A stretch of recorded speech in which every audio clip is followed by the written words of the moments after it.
What's up guys, I'm Joel Dodge, welcome back to the channel. So today I'm going to be showing you how I mixed my new single, When Never Comes. Let's get into it.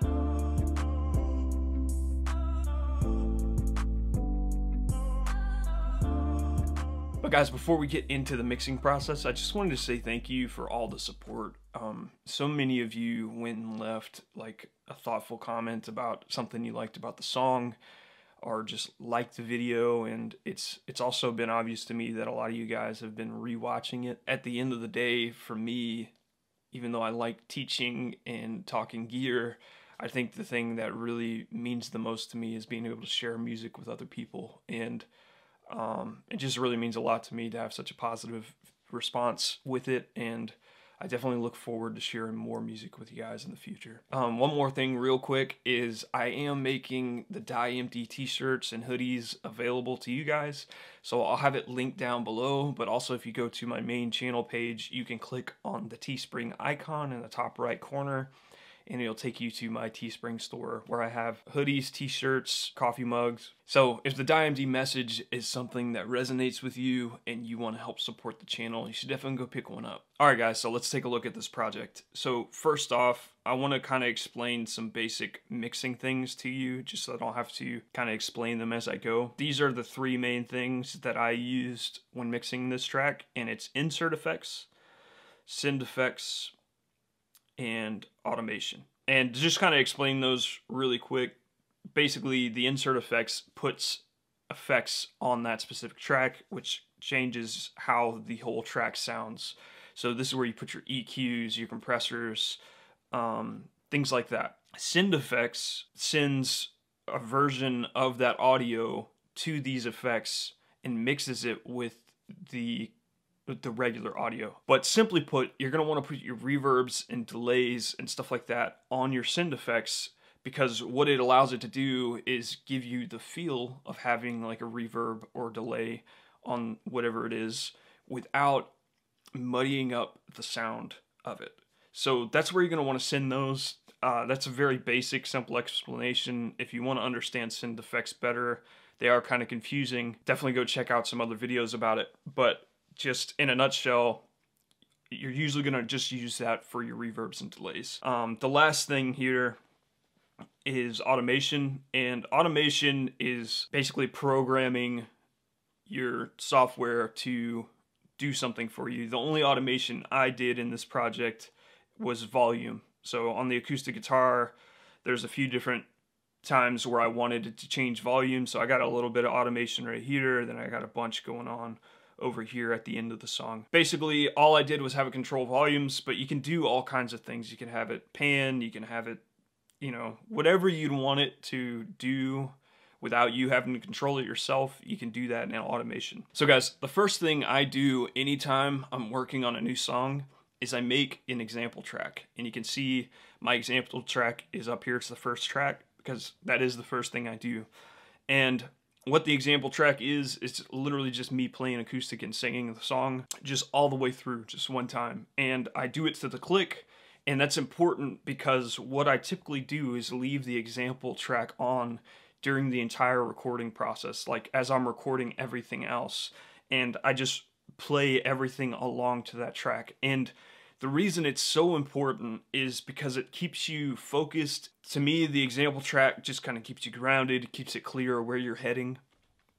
And it's a super simple track. I think with this one, there is a little bit of electric guitar in there, but it's mainly just my voice and acoustic guitar. And you're just left praying why, oh why. But with the example track, it can be super simple, and it's actually better the more simple it is, because you'll find that it gives you more freedom as you're recording more things to put on top of it. So if you saw the video I posted before I released the song, I showed you how I record acoustic. Something I should have said in that video that I just wanted to say now is that I did use two mics to record the acoustic, which you saw in that video.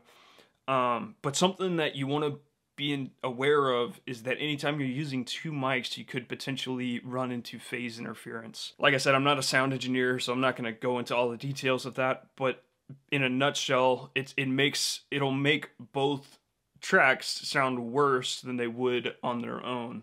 and you would be better off just getting rid of one of the microphones completely in the mix if you're running into phase cancellation. For me, when I recorded these two, I didn't have any problems with that, so I just rolled with it. I think part of why I didn't have any problems was I put the microphones about 3 feet apart, or close to 3 feet apart, and they say that that's supposed to help with phase cancellation. So on the Acoustic 1 track, what I have, the first thing I have is this Waves acoustic track. This is probably this is definitely my go-to plugin for just putting some compression and EQ and a noise gate if I need it. I guess I've just always found that throwing this plugin on is a really great starting point. You'll notice that I have a big cut right here around 250. The reason for that is actually because this room, I do have some acoustic treatment, and I have like a big curtain over here and a couch, but I still do have some problem frequencies in this room because it is just a square. It just kind of is what it is. Hopefully I can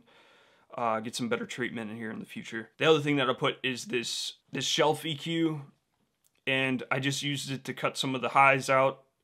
There was a little bit of noise in the acoustic track that I just wanted to kind of clean up a little bit. So let's hear what this acoustic sounds like with and without these on.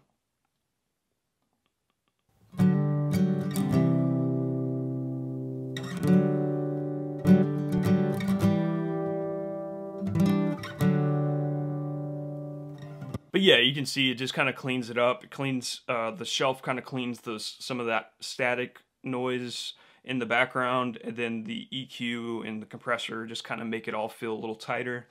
And I actually mixed the second acoustic very, very similar to that. With this one, I boosted some of the highs a little more. But yeah, I did very similar EQing and stuff. And then with both these acoustics, I did put a little bit of EOS 2 reverb on the send effects. And something with your send effects is with the mix, you can turn it all the way up, and you can actually make the decay pretty strong too, because what you'll end up doing is controlling how much of that reverb you hear with this. This is like a volume control for that. So let me go ahead and solo this so you can hear what I'm talking about.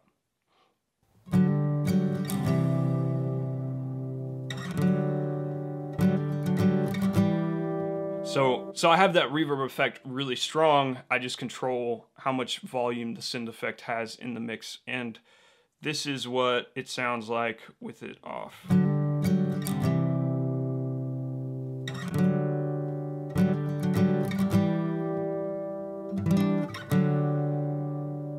Alright guys, so the next thing I did was add this retro piano track, which I'm sure you guys know at this point. It's one of my favorite piano plugins. And all I really did with this track is basically follow the acoustic part. There's not a lot of part of the songs where the piano comes through. Let's give it a listen.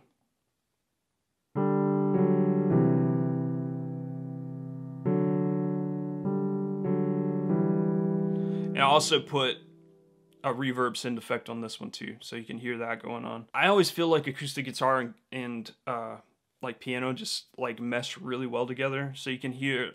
Let's listen to those together.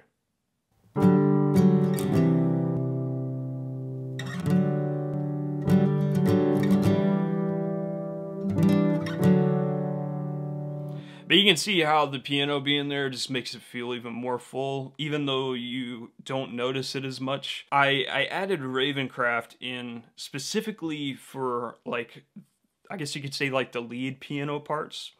So anytime that it goes to that like instrumental interlude and you hear the electric guitar, I have Ravencraft following that melody. So like you can see right here.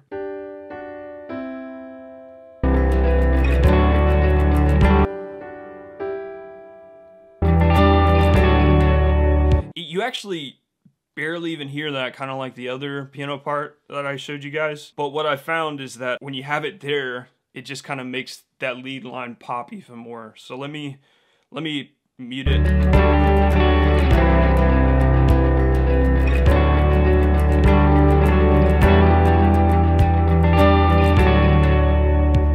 So it's not that big of a thing, but it does it makes a little bit of a difference, and it definitely makes it, to me, it makes it pop out that much more at you. The other piano part in the song, which I'm sure you definitely heard this one, this one was not in the background, it's just the one note at the bridge part. This is what the Ravencraft part sounds like.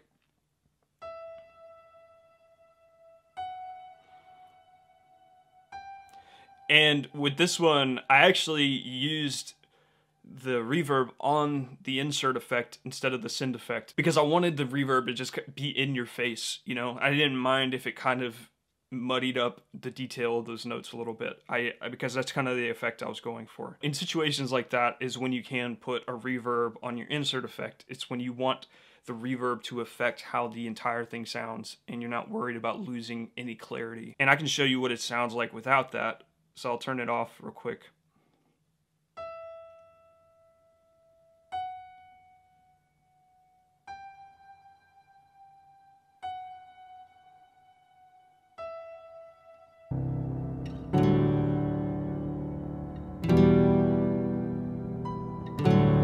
So the next thing I did was the drums, and if you listen to the song, you know there's not a lot of drums in it. All I really did was like a kick. I ended up going for like something, I guess what I would call like a folk kind of feel, where the only drum is like a kick, and then the acoustic guitar and electric guitars kind of carry the rhythm of the song.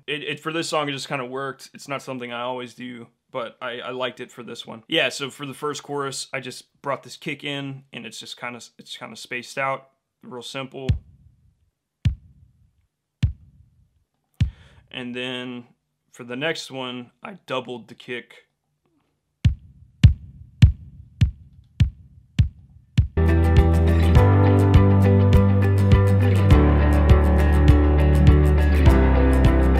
Yeah, and then the bridge here at the end of the song, I did do a little differently. I did these at the end, every fourth time I did like a double kick, and I used a different kick on this part.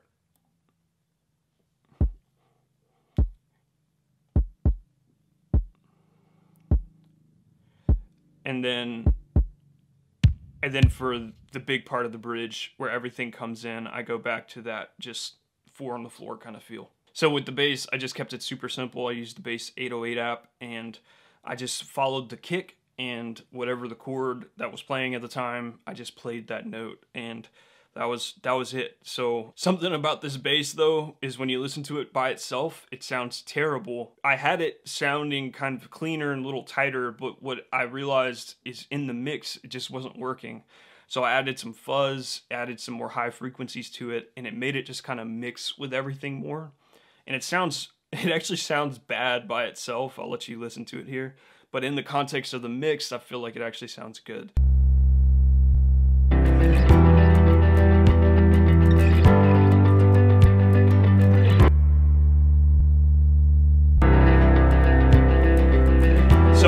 That's something that I've learned kind of more recently, is that with your bass, a lot of times you actually just want to make it sound good in the mix more than make it sound good on its own, if that makes any sense. And I think what happens is when you just focus on it just having bass frequencies in it, it just feels disconnected from the rest of your mix. The next thing here is retro piano, and actually I didn't use the piano sound. I just turned up the vinyl crackle and put a ton of reverb on it to make like an ambient background noise for the bridge. I just felt like it would sound cool, and I like how it ended up turning out. So this is what that sounds like.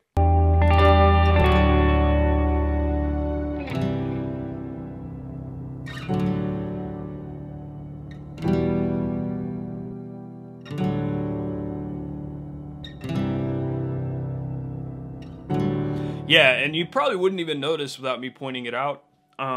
But it really does, to me, it just makes it feel more intense. The next thing, and this is probably what I spent the most time doing, is on the electric guitar parts, because I guess I consider that my main instrument. I always spend a little extra time writing those parts and trying to make sure it sounds good. What I did is I made 5 tracks for electric guitar. I basically considered these 4 right here more like rhythm guitar parts, and I had this one lead part that I only used for the music interludes. These 4 tracks are all panned in different ways in the mix. You can see right here, so these first 2 are panned kind of closer to the middle, and then these are a little bit wider.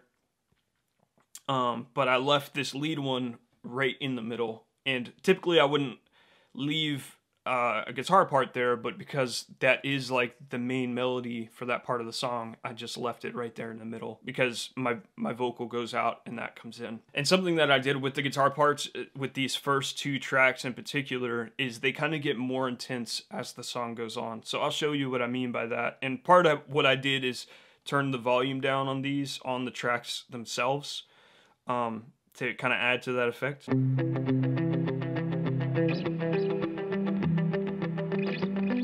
So that's the first chorus, how it sounds, and then on the second chorus, I took one of those and went the octave up on that.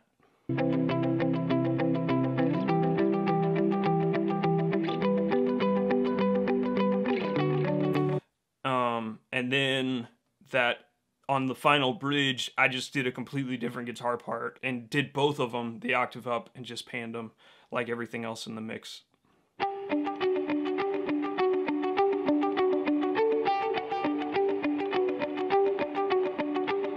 Yeah, so that's like the main guitar parts that kind of stick out at you, and then I have like the more open chords, doing the same thing, just more open, but I just kind of put them in the back a little more.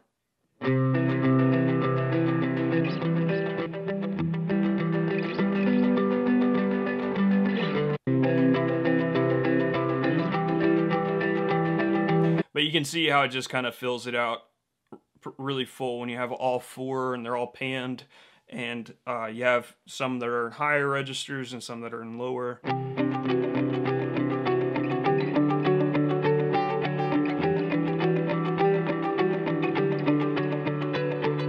Yeah, so that's what I did, and then of course you have like the music interludes where the lead part comes in.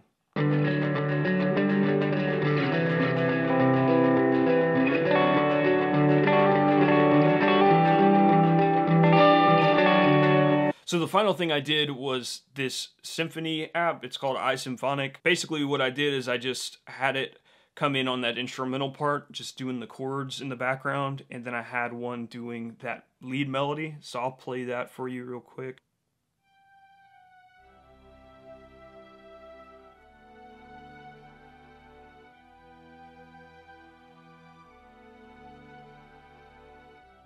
And the other thing I did with this was I panned them really wide, and you can see right here. I liked how it sounded, almost like it makes it feel like they're kind of behind everything in the mix, which was a cool sound to me. I just liked it, so that's what I ended up doing, and it kind of gave them a unique space to sit into. So this is what it sounds like in the mix.